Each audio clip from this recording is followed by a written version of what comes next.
തിരുമുറ്റത്തെത്തുവാൻ മോഹം. ഒരു വട്ടം കൂടി എന്നോർമകൾ മേയുന്ന തിരുമുറ്റത്തെത്തുവാൻ മോഹം. തിരുമുറ്റത്തൊരു കോണിൽ നിൽക്കുന്നൊരാ നെല്ലി മരമൊന്നൂലുത്തുവാൻ മോഹം. മരമൊന്നൂലുത്തുവാൻ മോഹം.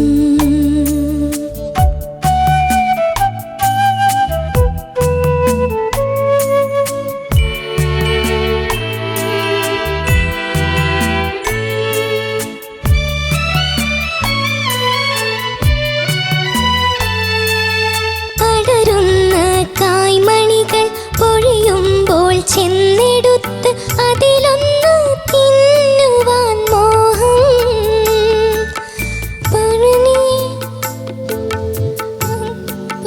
മധുരവും നുകരുവാനിപ്പോഴും മോഹം. തൊടിയിലെ കിണർ വെള്ളം കോരിക്കുടിച്ച് ഹിന്ദു മധുരമെന്നോതുവാൻ മോഹം. ആ ആ ആ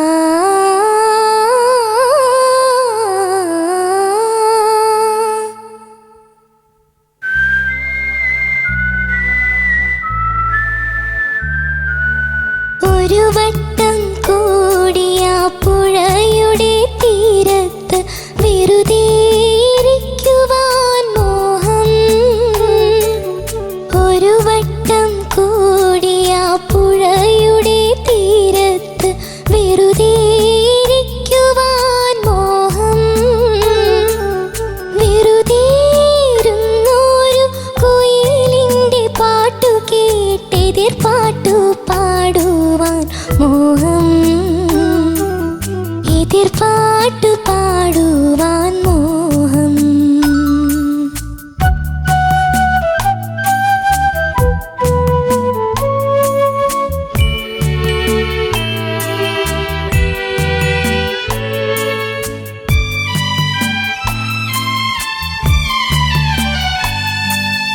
അതു കേൾക്കേ ഉച്ചത്തിൽ കൂകും കുയിലിൻ്റെ ശ്രുതി പിന്തുടരുവാൻ മോഹം.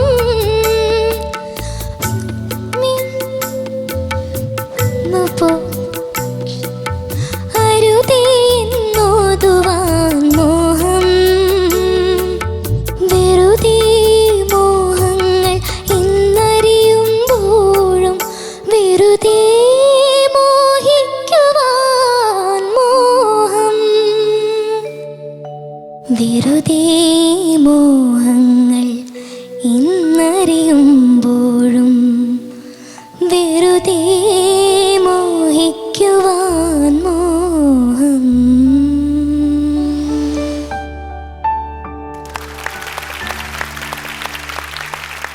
തീർത്ഥ എന്തെറ്റി?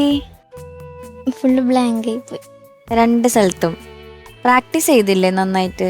റിഹേഴ്സൽ ചെയ്യുമ്പോ ഒന്നും പ്രശ്നം ഉണ്ടായിരുന്നില്ല. പക്ഷെ ആ കേറണേന് മുന്നേ ഭയങ്കര ഹാപ്പി ആയിട്ടൊക്കെയാണല്ലോ ഇരുന്നത്. പിന്നെ എന്താ ബ്ലാങ്ക് ആയി പോയ? പെട്ടെന്ന് മറന്നുപോയാ വരി? പെട്ടെന്ന് ഫുള്ള് പോയി. ഓക്കെ, സാരില്ല, ചോദിക്കാം. ശരത് സാർ, നല്ല സുന്ദരം പാട്ട്, ബ്യൂട്ടിഫുൾ. അത് ഓൻ വിസാന്റെ കവിത പറയേണ്ട കാര്യമില്ല. മക്കൾ പറയും ഇതിന്റെ സംഗീതം ആരാണ്, അതൊക്കെ പറയൂ. സംഗീതം ഇഷ്ടപ്പെട്ടില്ല ഞാൻ ചോദിച്ചത്. എന്നാ വേണ്ട, സിനിമ പറ മക്കളെ. സിനിമ സ്വപ്നം.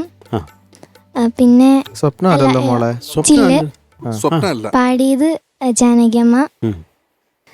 സംഗീതം കമോൺ ചക്കരെ. അവിടുന്ന് കൈയോട്ടും കാലോട്ടൊക്കെ കാണിക്കുന്നുണ്ട്. ആരാ കാണിക്കുന്നത്? ആ കാണിക്കുന്നവർ ഇപ്പൊ ഇറക്കി വിടണം. മക്കളെ പറയൂ. MB Srinivasan sir. അതൊക്കെ ഇങ്ങനെ മറക്കുന്ന ഈ പ്രായത്തില്? അതല്ല, ഇനീഷ്യൽ കിട്ടിയില്ല. അതാ ഇനിഷ്യലോ? ശ്രീനിവാസൻ സാറാന്നറിയാം, പക്ഷെ ഇനീഷ്യൽ കിട്ടിയില്ല. അല്ല, വെറും ശ്രീനിവാസൻ എന്ന് പറഞ്ഞാൽ നമ്മുടെ കിണ്ണാച്ചിയാന്ന് വിചാരിക്കും. അത് വേണ്ട.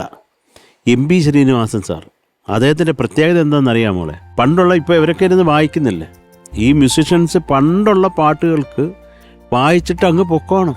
അവർക്ക് പൈസ ഇല്ല, കിട്ടിയാ കിട്ടി. അങ്ങനെ തന്നെ പൈസ കിട്ടാതെ എത്രയോ മ്യൂസിഷ്യൻസ് ചത്തുപോയി. പൈസ കിട്ടാതെ അവർ പ്രൊഡ്യൂസറിൻ്റെ അടുത്ത് പോകുമ്പോൾ 4 പാട്ട് വായിച്ചാൽ ആരപ്പാട്ടിൻ്റെ പൈസ ഇതേ ഉള്ളൂ. അങ്ങനെ ഒരു സിസ്റ്റം ആയിരുന്നു പണ്ട്. അത് മാറ്റി സ്പോട്ട് പേയ്മെൻറ്റ് എന്ന് പറഞ്ഞ് വായിച്ചു കഴിഞ്ഞാൽ അപ്പം പൈസ എന്ന് പറഞ്ഞൊരു സിസ്റ്റം കൊണ്ടുവന്നത് MB ശ്രീനിവാസൻ സാറാണ്. അപ്പോൾ അതുകൊണ്ട് ഞങ്ങൾ മ്യൂസിഷ്യൻസ് സാറിനെ ഒരിക്കലും നമ്മുടെ നെഞ്ചത്തിരുത്തിയേക്കുക. അതുപോലെ നല്ല ഒരു ക്വാളിറ്റിയുള്ള മനുഷ്യനായിരുന്നു. അപ്പോൾ കുറേ സന്തോഷം സാറിൻ്റെ പാട്ടെടുത്തുകൊണ്ട് വന്ന് പാടിയാലും. പിന്നെ ONV സാറ് അദ്ദേഹത്തിനെ പറ്റിയൊന്നും പറയാൻ വാക്കുകളില്ല മോളെ. അങ്ങനെ ഒരാളുടെ കൂടെ എനിക്കും വർക്ക് ചെയ്യാൻ പറ്റി എന്നുള്ളതിൽ കുറേ സന്തോഷം എനിക്ക്.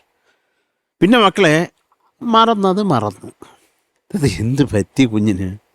അത് ഫുള്ള് ബ്ലാങ്ക് ആയി പോയി. അച്ചോടാ ശരി. അല്ല മക്കൾ എന്താണ് മക്കൾക്ക് വേറെ എന്തെങ്കിലും ഇഷ്യൂ ഉണ്ടോ മനസ്സിൽ? എന്തെങ്കിലും പ്രശ്നങ്ങൾ മനസ്സിൽ മക്കളെ ബോധർ ചെയ്യുന്നുണ്ടോ?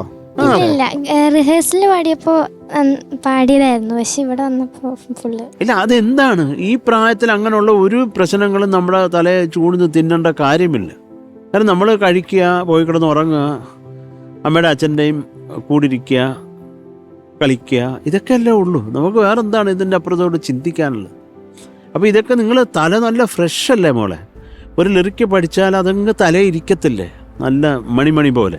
അത് ഒരു തവണയല്ല മോക്ക്, 2ാമത്തെ വട്ടവും അതങ്ങ് മറന്നുപോയി. അങ്ങനെ സംഭവം. അത് കവിത റൗണ്ടിൽ വേറെ എന്തെങ്കിലും ആണെങ്കിൽ നമുക്ക് ഇച്ചിരി പൊറുക്കായിരുന്നു. ഇതിപ്പോൾ കവിത എന്ന് പറയുമ്പോൾ അത് കൃത്യമാവണ്ടേ മക്കളെ? പറഞ്ഞോ മോള് പറഞ്ഞോ. അതറിയില്ല സാർ, അത് ഫുള്ള് ബ്ലാങ്ക് ആയി പോയത്. ചേടാ അത് മോള് നോക്കണം മോളെ. അത് ഒരു ശരിയല്ല. ഈ സമയത്തൊക്കെ തുള്ളിച്ചാടി നിങ്ങളൊരു ചിത്രശലഭം പോലെ ഇങ്ങനെ പറന്ന് നടക്കണ്ടല്ലേ? ശരി. ഇതൊന്ന് പാടാമോ മോളെ? തിരുമുറ്റത്തൊരു കോണിൽ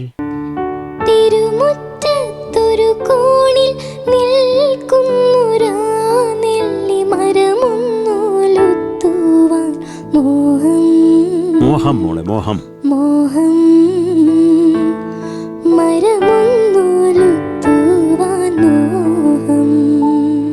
ഗുഡ്. കൊള്ളാം. അത് കുറേയും കൂടെ ഭയങ്കര രാഗ കയറ്റി വെച്ച് പാടിയതുപോലെ മുമ്പ് പാടിയപ്പോൾ. പക്ഷെ ഇപ്പം നന്നായിട്ടുണ്ട്. അടരുന്ന അതെന്തായിരുന്നു അത്? ഇപ്പോഴും മോളെ ഫ്ലാറ്റ് ആടാ.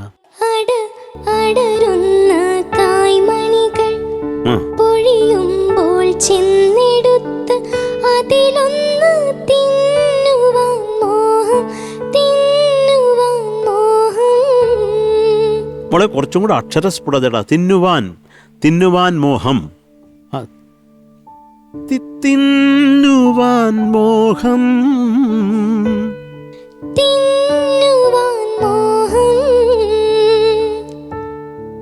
സുഖമേഴും കയ്പും പുളിപ്പും മധുരവും നുകരുവാനിപ്പോഴും മോഹം. അതുപോലെ ലാസ്റ്റ് മോളെ എന്ത് മധുരമെന്ന് ഓതുവാൻ മോഹം.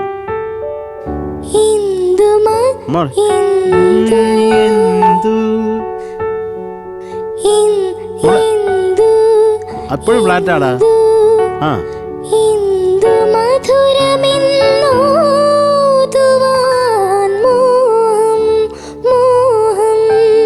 മോഹം. എതിർപ്പാട്ട്.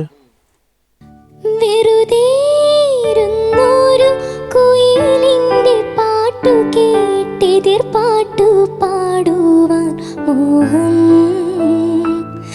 എതിർപ്പാട്ടു പാടുവാൻ മോഹം. അടുത്ത മറന്നുപോയ ലൈൻ ഒന്ന് പാടാമോ നമുക്ക്? അനുപല്ലവി ഒന്നുകൂടി പാടാം. എന്തായാലും മിസ് ചെയ്തതല്ലേ. അനുപല്ലവി ഒന്ന് മൊത്തത്തിൽ പാടിക്കോ. ഒന്ന് പാടിക്കോ.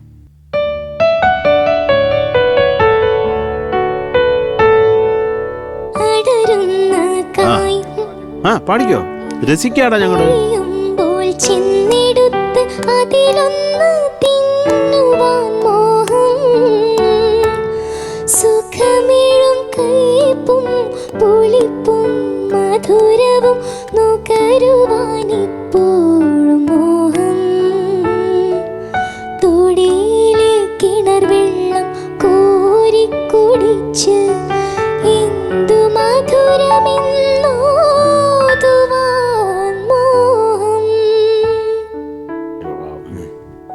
എല്ലാം പാടി.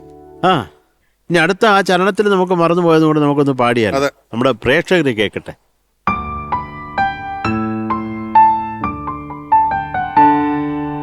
അതു കേൾക്കേ ഉച്ചത്തിൽ കൂകും കുയിലിന്റെ ശ്രുതി പിന്തുടരുവാൻ മോഹം.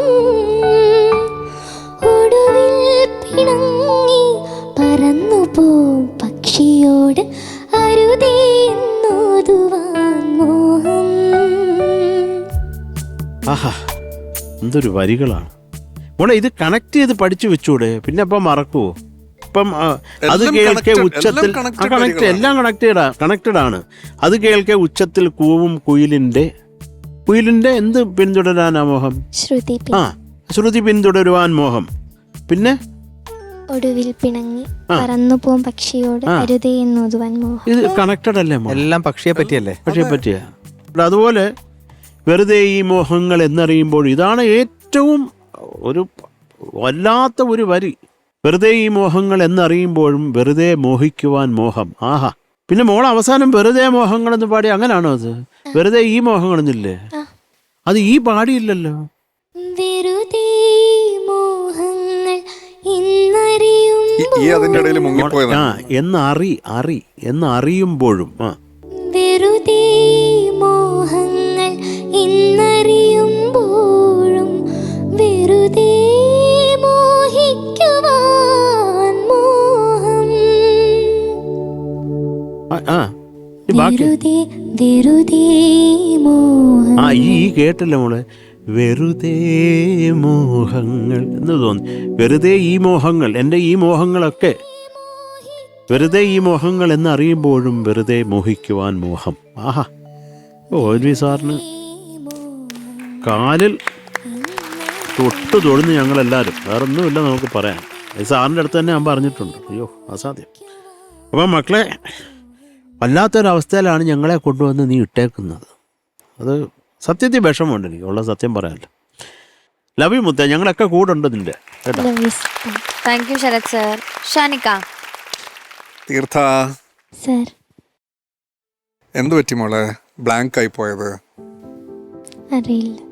2 വട്ടം ബ്ലാങ്ക് ആയാലും, അതും സെയിം സ്പോട്ടില് മൂന്നാമത്തെ വരി. അത് രണ്ടും എനിക്ക് അങ്ങോട്ടും മാറി. എന്നിട്ടും അതും പാടിയില്ലല്ലോ. മാറിപ്പോയി എന്ന് വിചാരിച്ചിട്ട് അത് മാറിപ്പോൻ യാതൊരു വഴിയില്ല. കാരണം അതിലൊന്ന് തിന്നുവാൻ മോഹം, ഒടുവിൽ പിണങ്ങി പറന്നു പോകും പക്ഷിയോട്, അതെന്തായാലും മാച്ച് ആവില്ലല്ലോ. അതുകൊണ്ട് മാറിയതിൻ്റെ അല്ല, എവിടെയോ മോളുടെ ഫോക്കസ് പോയിട്ടുണ്ട്. നമ്മൾ ഇത് ആദ്യത്തെ തവണയും അല്ലല്ലോ നമ്മളിത് പറയണേ. അപ്പം പറയേണ്ടത് നമ്മൾ പറഞ്ഞില്ലെങ്കിൽ മോൾക്ക് ഈ പറയുന്ന പോലത്തെ ഗ്രോത്ത് ഉണ്ടാവില്ല അല്ലേ. അതുകൊണ്ട് ഞാൻ ആക്ച്വലി ആ ഒരു പല്ലവിയുടെ എൻഡിൽ ഈ മരമൊന്നുലത്തുവാൻ മോഹം അവിടെ വരയിട്ടിട്ട് അവസാനം ഈ ഒരു വരി പോയതോടുകൂടി പിന്നെ ഞാൻ പിന്നെ ഒന്നും എഴുതിയില്ല, അങ്ങ് ചാരിയിരുന്നു. കാരണം ഫിലിമിലെ കവിതാ റൗണ്ടിൽ ആ കവിതയിലെ ഒരു വരി മറന്നു പോകുന്നുണ്ടെങ്കിൽ പിന്നെ ഈ റൗണ്ടിൽ ഈ പാട്ട് നമ്മൾ ജഡ്ജ് ചെയ്യുന്നതിൽ പ്രസക്തിയില്ല അല്ലേ. അതേപോലെ തന്നെ രണ്ടാമത്തെ സ്ഥലത്തും പിന്നെ എതിർപ്പാട്ട് പാടുവാൻ മോഹം, അതും ഞാൻ പിന്നെ അതിൻ്റെ ഇടയിലൊന്ന് എഴുന്നേറ്റിട്ട് ഞാനൊന്ന് വരയിട്ട് വെച്ചു. പിന്നെ മൂന്നാമത്തെ ഒടുവിൽ പിണങ്ങി അതും പോയി. അപ്പം മോളെ ഇത് മോൾ പാടിക്കഴിഞ്ഞിട്ട് ഞാൻ ഇവരോട് ഫസ്റ്റ് പറഞ്ഞ കാര്യം, എനിക്ക് ഇവരുടെ കാര്യം ആലോചിച്ചിട്ട് എനിക്ക് വിഷമം തോന്നുന്നത്. അതുതന്നെയാണ് ശരത്തേട്ടനും പറഞ്ഞത്, അതുതന്നെയായിരിക്കും ഹരിയും പറയാൻ പോകുന്നത്. വിഷമാണ് നമുക്ക് തോന്നുന്നത്. കാരണം ഇപ്പം നമ്മൾ തീർത്ഥയുടെ ഒരു ഗ്രാഫ് തുടക്കം തൊട്ട് നോക്കുമ്പോൾ തീർത്ഥ ഹൈ അപ്പായിരുന്നു അല്ലേ, തുടങ്ങുമ്പോൾ ടോപ്പിലായിരുന്നു. പിന്നെ എവിടെയൊക്കെയോ എന്തൊക്കെയൊക്കെയോ പ്രശ്നങ്ങൾ, തീർത്ഥം സ്റ്റേജിൽ കയറുമ്പോൾ നമുക്കറിയാം എന്തോ കുഴപ്പമുണ്ട്, ആ മുഖത്തുണ്ടെന്നുള്ള കാര്യം. എന്നിട്ട് നമ്മൾ വിളിച്ചിട്ട് സംസാരിക്കുകയും ചെയ്തിട്ടുണ്ട്. അപ്പം തീർത്ഥയുടെ യഥാർത്ഥ പ്രശ്നം എന്താണെന്നുള്ളത് നമുക്ക് അറിയില്ല, നമുക്കത് അണ്ടർസ്റ്റാൻഡ് ചെയ്യാൻ പറ്റുന്നില്ല. പക്ഷെ അതിൻ്റെ ഒരു സൊല്യൂഷൻ തീർത്ഥ കണ്ടുപിടിച്ചേ പറ്റും മോളെ. കാരണം ഇത് മോളുടെ നല്ലതിന് വേണ്ടിയിട്ടാണ് പറയണത്. ഇനിയിപ്പം മോൾക്ക് പാട്ട് പാടുന്നത് ഇഷ്ടമാണല്ലോ, അതോ ഇഷ്ടമല്ലേ? ഇഷ്ടമില്ലാതെ വന്ന് പാടുന്നതാണോ? അല്ല, ഇഷ്ടമാണ്, ഇഷ്ടത്തോടെയാണ് വന്ന് പാടുന്നത്. അപ്പം ഇനി വേറെ എന്തെങ്കിലും പ്രഷറോ കാര്യങ്ങളോ ഉണ്ടോ? അതുമില്ല, പ്രഷറോ കാര്യങ്ങളോ ഇല്ല. അപ്പം നമ്മൾ കുറച്ചുകൂടെ നമ്മൾ പാട്ടിൽ നമ്മൾ ഫോക്കസ് ചെയ്യണം മോളെ. കാരണം ഇപ്പം കവിത റിലേറ്റഡ് റൗണ്ടിൽ ആ കവിതയുടെ വരി മറന്നു പോകാന്ന് പറഞ്ഞു കഴിഞ്ഞാൽ പിന്നെ നമ്മളിത് ജഡ്ജ് ചെയ്യുന്നതിൽ നമുക്ക് പ്രസക്തിയില്ല അല്ലേ. എനിക്ക് അത്രയാണ് എനിക്ക് പറയാനുള്ളത്. ബാക്കി കാര്യങ്ങളൊക്കെ ശരത്തേട്ടൻ പറഞ്ഞു. പിന്നെ എതിർപ്പാട്ട് പാടുമ്പോൾ മോഹൻ മാത്രമേ ഞാൻ പിന്നെ എഴുതി വെച്ചു. ബാക്കി 3rd ലൈന് ഞാനിങ്ങനെ ഗോൺ എന്ന് എഴുതി വെച്ചു. എവിടെയോ തീർത്ഥയുടെ ഫോക്കസ് നഷ്ടപ്പെടുന്നുണ്ട് എന്ന്. ഇപ്പോൾ നമ്മളിപ്പം ഇപ്പോഴൊന്നുമല്ല, ഞാനിപ്പോൾ കഴിഞ്ഞ ഷെഡ്യൂളൊന്നും ഇല്ലായിരുന്നു, അതിന് മുന്നത്തെ ഷെഡ്യൂളിലും അങ്ങനെയായിരുന്നു, ഇപ്പോഴും ഇങ്ങനെയാണ് എന്ന് പറഞ്ഞു കഴിഞ്ഞാൽ മോളെ എവിടെയാണ്, എങ്ങോട്ടേക്കാണ് ഇത് പോണേ? അപ്പോൾ നമുക്കിത് ഫിക്സ് ചെയ്യണ്ടേ? അപ്പോൾ അത് ഫിക്സ് ചെയ്യണം കേട്ടോ.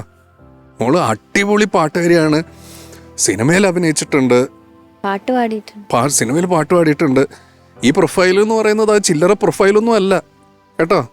സിനിമയിൽ പാടാത്ത എത്രയോ പിന്നെ മുതിർന്നവർ, സീനിയേഴ്സ് പോലും ഉണ്ട്. അപ്പോൾ അതുകൊണ്ട് you are in A good position. അത് മനസ്സിലാക്കിയിട്ട് മോള് എന്താണോ പ്രശ്നം, മെൻ്റൽ ബ്ലോക്ക് ആണെങ്കിൽ അത്, വേറെ എന്തെങ്കിലും ഇഷ്യൂ ആണെങ്കിൽ അത് ഇപ്പം നമ്മളോട് തുറന്ന് പറയേ, പാരൻസിനോട് തുറന്ന് പറയേ, എല്ലാവരോടും തുറന്ന് പറഞ്ഞിട്ട് അത് just get it out of your head കേട്ടോ. അത്രേ ഞാൻ പറയുന്നുള്ളൂ കേട്ടോ. All the best. Thank you Shanika. ഹരിച്ചേട്ടാ. തീർത്ഥ, സർ. മേ ബി ഈ ദിവസം തീർത്ഥയ്ക്ക് ഫേവറബിൾ ആയിട്ടുള്ളൊരു ഡേ അല്ല, അതൊരു എന്താ പറയുക, മറന്നുപോയി. പക്ഷെ ഈ മറന്നു പോകുന്നതിനോടല്ല ഞങ്ങൾക്ക്, അതിനേക്കാളും അതിൻ്റെ കാരണമാണ്. Something bothering you, like okay, but something is bothering you. അല്ലാതെ ഇങ്ങനെ ബാക്ക് ടു ബാക്ക് ഇങ്ങനത്തെ പ്രശ്നങ്ങളൊന്നും വരില്ല കേട്ടോ. അപ്പം എന്ത് തന്നെ ആണെങ്കിലും അതൊന്നും നമ്മുടെ പാട്ടിനെ അഫക്റ്റ് ചെയ്യരുത്, അതൊക്കെ സെക്കൻഡറിയാണ്. നമ്മൾ പാട്ടിനെയാണ് നമ്മൾ പ്രസക്തി കൊടുക്കും നമ്മുടെ കാണുന്നെങ്കിൽ, ബാക്കിയെല്ലാം പറഞ്ഞ് മനസ്സിലാക്കുക, എല്ലാം മാറ്റി വയ്ക്കുക. പാട്ടാണ് മെയിൻ എന്നുള്ളത് നമ്മൾ നിശ്ചയിക്കുക, അതിനനുസരിച്ച് ഇതാക്കുക. ബാക്കിയൊക്കെ നമ്മൾ സ്റ്റേജിൽ കയറുമ്പോൾ നമ്മൾ മനസ്സിൽ ചിന്തിക്കണം, ബാക്കിയെല്ലാം എനിക്ക് സെക്കൻഡറിയാണ്, എൻ്റെ പാട്ടാണ് എനിക്ക് വലുത്. അപ്പം മോളെ കുറച്ചും കൂടി ഇന്ന് പ്രിപ്പയർഡും ആവണം. ഞാൻ വേറെ കറക്ഷൻസ് ഒന്നും പറയുന്നില്ല, കാരണം ഓൾറെഡി നല്ലൊരു സിംഗറാണ്, ഒരു പ്രൊഫഷണൽ സിംഗറാണ്. അപ്പോൾ അങ്ങനെ ഒരാൾ ഇങ്ങനെ ഇത്തവണത്തെ ഷെഡ്യൂൾ ആക്ച്വലി തീർത്ഥയുടെ ഒരു യൂഷ്വൽ പെർഫോമൻസ് എനിക്ക് കാണാൻ പറ്റിയില്ല മൊത്തത്തിൽ. വേറൊന്നുമില്ല മോളെ, എല്ലാം ശരത്തേട്ടനും ഷാനിക്കയും പറഞ്ഞു. അപ്പോൾ ഈ റൗണ്ട് കവിത റൗണ്ട് ആയതുകൊണ്ട് നമുക്ക് അങ്ങനെ വരിയും കൂടി തെറ്റിക്കുകയല്ല, മോള് മൊത്തത്തിൽ 2 സ്റ്റാൻഡ്സേയും സ്കിപ്പ് ചെയ്തു. അപ്പം നമുക്ക് മാർക്സ് അത് അഫക്റ്റഡ് ആവും ഷുവർലി. സോ അത് മോളുടെ ടാലൻറ്റിനെ ക്വസ്റ്റ്യൻ ചെയ്യുന്നതല്ല. This day is not favouring you കേട്ടോ. All the best. Thank you sir. Thank you ഹരിച്ചേട്ടാ. കാര്യമില്ല, മാർക്സ് ചോദിക്കാം. ശരത് സർ. മോളെ, അപ്പോൾ മാർക്സ് വളരെ കുറവാണ്, പക്ഷെ അതിപ്പോൾ ഒന്നും ചെയ്യാൻ പറ്റത്തില്ല മോളെ. ഇത് കണ്ടുകൊണ്ടിരിക്കുന്നവരൊക്കെ മോള് നമുക്ക് കൈക്കൂലി തന്നിട്ടാന്ന് പറയത്തില്ലേ, അതുകൊണ്ട് അതും വന്ന് വിചാരിക്കണ്ട, ഇതൊന്നും ഇഷ്യൂ അല്ല. 7.5 marks. Thank you Sharath sir. ഹരിച്ചേട്ടാ. കവിത വരികൾ മറക്കുക എന്ന് പറയുന്നത് നമുക്കത് അക്സെപ്റ്റബിൾ അല്ല. സോ മോളെ വിഷമിക്കേണ്ട, എന്താ പറയുക, അടുത്ത പ്രാവശ്യം ഇതൊക്കെ ഓർത്ത് ഫുൾ എനർജറ്റിക് ആയിട്ട് പ്രിപ്പയർ ചെയ്ത് വരിക കേട്ടോ. 7.3. താങ്ക് യു ഹരിച്ചേട്ടാ. ഷാനിക. ഓക്കെ, തീർത്ത. ടോട്ടൽ 14.8.